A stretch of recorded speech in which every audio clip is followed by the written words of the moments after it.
Simplifying Boolean functions can be a headache, but there's a visual way to make it easy. Welcome to the world of Karnaugh maps, or K-maps. A K-map is a grid that helps us find the simplest form of a logic expression by grouping terms together visually. Let's start with two variables, a and b. This map consists of 4 cells. Each cell represents a product of these variables.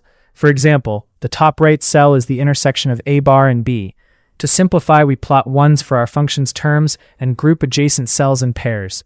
By grouping, we eliminate variables that appear in both normal and complemented forms within that group. In this example, the function a bar b plus ab bar plus ab simplifies down to just a plus b. To master K-maps, follow these golden rules. Place a 1 in the map for each term in your function. Form groups of 2, 4, or 8 cells containing ones. The bigger the group, the better. Groups can be horizontal or vertical, but never diagonal.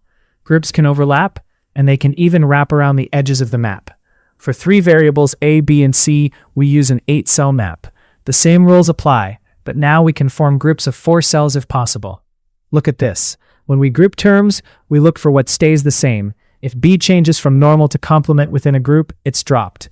In more complex maps, we can even group 4 squares in the center to eliminate 2 variables at once, leaving us with a single simple term. One of the most powerful K-map secrets is wrapping. The map is considered to wrap around the sides. You can combine a 1 on the far left column with a 1 on the far right column to form a valid group. This allows us to simplify even the most scattered-looking functions. Whether you have 2 variables or 5, K-maps turn a messy algebraic puzzle into a clear, visual solution.